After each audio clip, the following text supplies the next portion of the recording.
All right, hello, everyone. Happy Monday. Welcome to your weekly market check-in here with myself, Greta Wall. I'm your host, and I'm joined by Derrick Oldensmith, the head trader at T3 Trading Group and leader of T3 Live's Pro Desk, a virtual trading floor.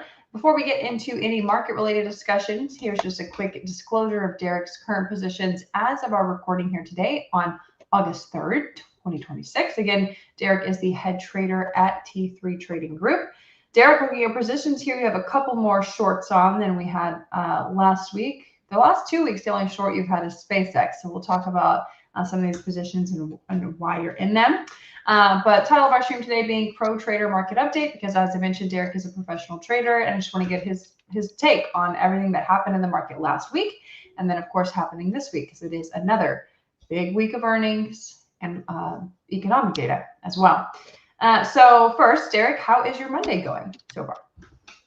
It's going really well. I mean, I'm super bullish, and the SPYs are up 1.25%. The Qs are up 1.5%. The IWM is up 1.5%.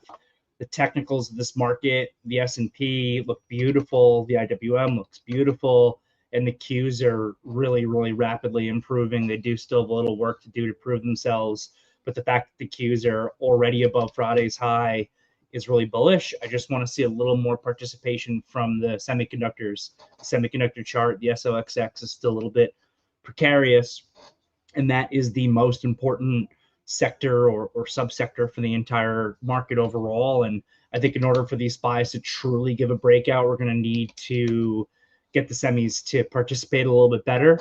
And while that chart is still pretty broken, I think that the positioning has washed out enough in semiconductors that this can start to work its way higher too. So I'm bullish across the board. You mentioned the extra couple of shorts that you're seeing in my position disclosure. Those are just meant to be little day trades that I have on. They don't represent my bigger picture thought process for the market. It's just it's a really big up day today, and for a lot of the Mag 7 stocks, it's a big day 3 to the upside. So hitting a point here where I'm putting on just some like cute little shorts to try to make a few extra dollars for myself intraday, but make no mistake about it, the big picture here, I'm still pretty darn bullish. Let's talk about the Mag 7 stocks, because that was the big highlight of the week last week, were earnings from 4 of the 7 companies. Meta, Microsoft reporting on Wednesday after the close, Apple, Amazon reporting on Thursday after the close.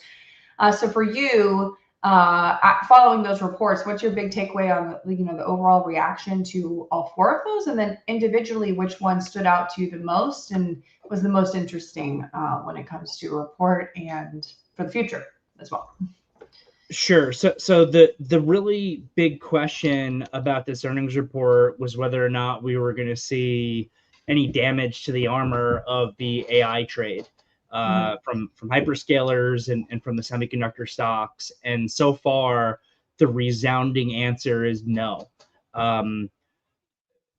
Google, Meta, Amazon, Microsoft, all are going to continue to spend. And at the same time, the earnings for those companies are going really well.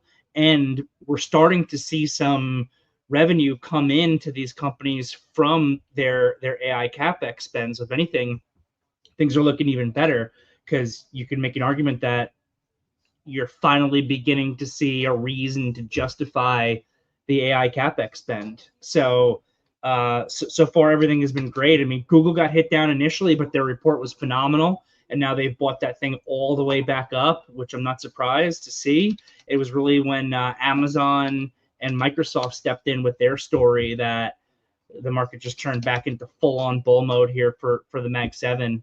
Mag 7 names outside of Tesla have been trading phenomenally well, and I mean, that's just where we're at. Things are looking great. It's been an incredible earnings season so far. Companies are crushing it left and right. The earnings expectations are phenomenal, and what that has actually led to is this market, which has gone sideways for 3 months, as earnings expectations move higher, but price does not move higher. You've actually had multiple compression. So this market's getting cheaper too. There's a lot of reasons to be bullish right now. Obviously, last week was a huge earnings week for the market, but you mentioned the semis, and they're in focus and underperforming some, and they're definitely going to be in focus this week because we're going to get a lot of reports from some of the key names in that sector. Earnings calendar this week full again. Palantir being the main highlight tonight after the close. But then on Tuesday, SpaceX will report their first earnings report after the close, so that's a big one. Advanced Micro Devices, AMD, being one of the chip makers reporting this week. Wednesday, we're going to get Western Digital and SanDisk. And then on Thursday, some other smaller, not smaller, but it's more software stocks. So we're getting lots of software stocks and semi stocks this week. So when it comes to this week's earnings reports, we got the reports from the hyperscalers, and we got the CapEx spend, and the spend is not slowing for the AI trade. And so with companies like AMD, Western Digital, SanDisk reporting, what's your focus into those reports this week from the actual makers of the memory and the chips, et cetera? Yeah, so for me, AMD is the most important, with SanDisk and WDC right behind it. I think I've got my screen share available here if you want to pop over to it really quick. So I mentioned really briefly that the semiconductor chart is still a little bit of a concern. I think that positioning has washed out just with the research that I've been looking at enough where this chart can begin to improve and get better. But without a doubt here, if you're just analyzing the technicals of SOXX, it's in a downtrend. It's been relatively weak. Friday was an additional potential lower high in this pattern of lower highs and lower lows. Good snapback, good gap up, but just right into a declining 21 EMA. We closed on lows. So that's a potential lower high for, again, what is the most important sector. The question today in the morning meeting was, can this chart begin to improve with a higher low? So if you have a lower high and a higher low, what you begin to get is a wedge. And then that wedge either breaks up or it breaks down, but it's got the opportunity to break up. And if it does break up, it looks a lot better. So if we can get a higher low that comes in today, and then we can get above Friday's high, this SOXX chart is going to start looking significantly better. And I think that that's going to be enough to propel the SPYs to break out, which they're already attempting to do so, and this QQQ chart to continue to improve. But I think that in order to get real confirmation on this being a higher low for the SOXX, you're going to need the earnings report for AMD to go well. So AMD is very influential in the most important sector for the entire market right now, and it has the ability to either really improve this chart and get it to break higher and break Friday's high and just start looking a lot better, or it has the capacity to take a chart that's already been relatively weak recently, that's in a pattern of lower highs and lower lows, and just enable that weakness to continue, in which case I think it's going to be a little bit more difficult for this market to actually break out, and it's going to need a little bit more time. So that's by far the most important one to me. IGV has already broken out. The breakout started on Friday. It's continuing today. Palantir is a big component in the IGV. Palantir has been a little bit weak. So we'll see, if this IGV breakout can get confirmed by a good Palantir report or not. But without a doubt, my eyes are all over these semiconductors here. Obviously, so software and semis, but SpaceX is reporting after the close tomorrow. You and I have talked some about SpaceX since the IPO, of course, but since the IPO, where's the price today? Down at 110. Yep.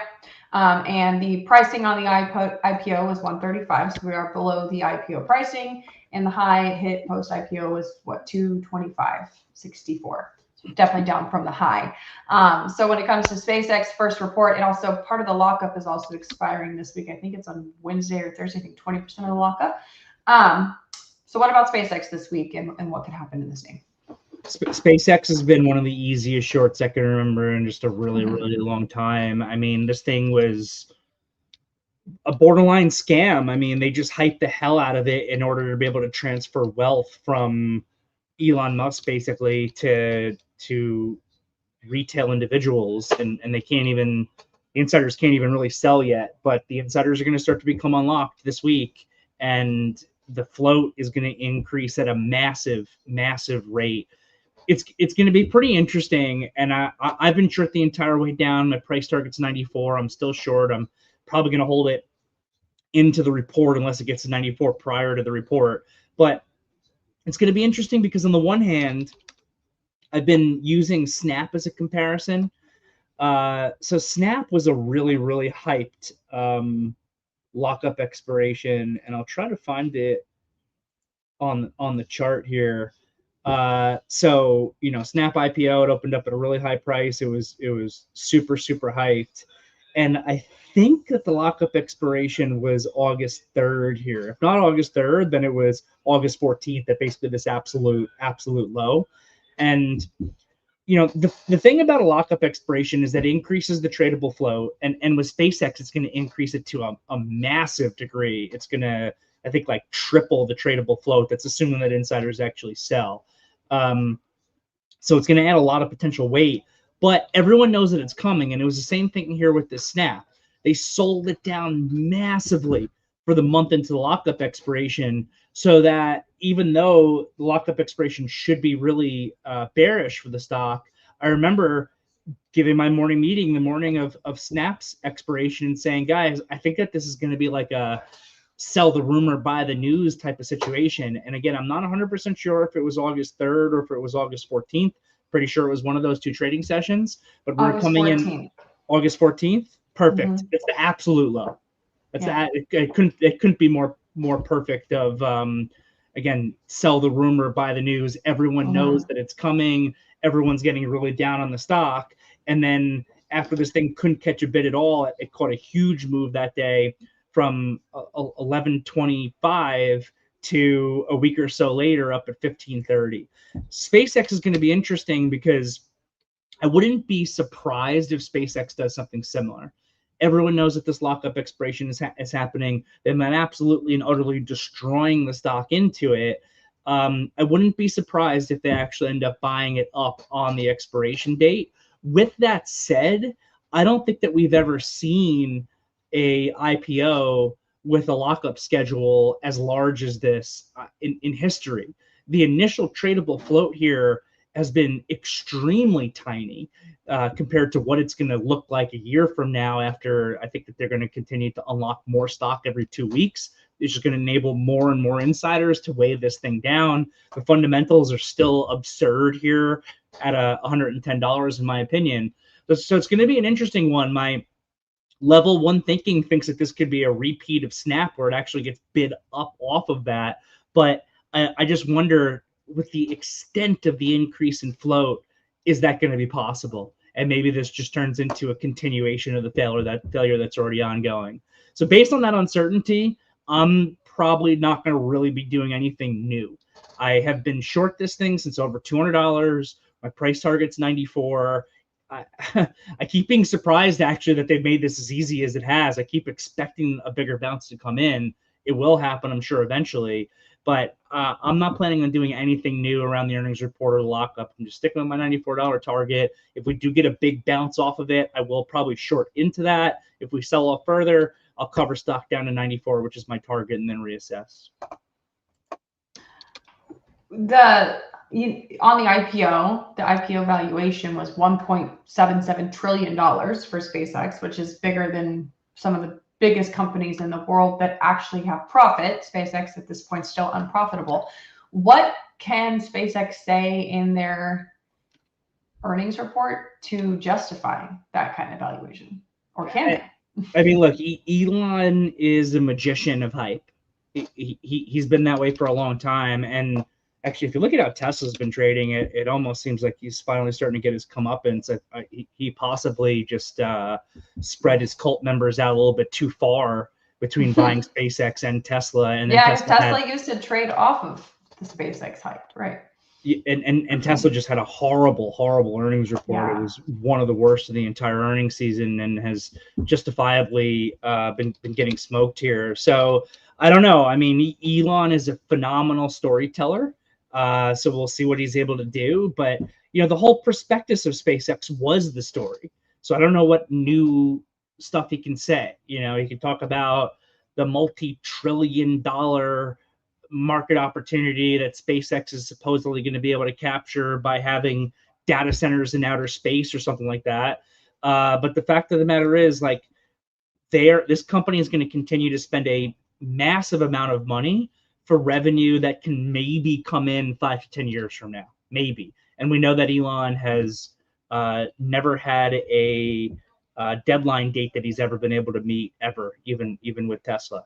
So we'll see what he says. We'll see what magic he can pull out of his hat this time around. Mm-hmm. All right, and for everyone, again, that's tomorrow after the close. Just SpaceX will be reporting, so it's definitely one to be focused on this week. Somebody wants your analysis of gold, Derek.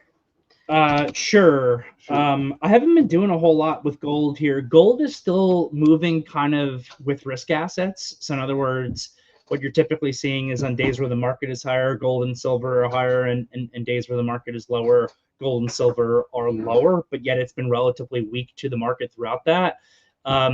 You kind of have what's really a bear pattern here, but this bear pattern, given where the bigger picture has really come from, you could argue that this has just been a really large retracement of this up move, and that this, if you're a big enough picture, is actually bullish. So small time frame, this wedge is bearish. Big time frame, this wedge is bullish. I would argue it's probably 50-50. So just know where your support is and know where your resistance is. In the near term for GLD, it's like 365 on the support side, 380 on the resistance side. See which way it breaks. Personally, I really haven't traded gold or silver since the insane move that occurred back in December, January, February, which was just a phenomenal trading opportunity. Since then, this bleed out has just been really difficult. And it's also an asset that's just very, very gappy. So you have to be prepared for those large gaps and for your bigger picture thesis to be right or be wrong. Sorry, I was still muted. On top of the earnings reports this week, it is jobs week for the market. The Fed met last week. There was all this talk going into the meeting that, oh my gosh, we might get a hike because things don't look so good.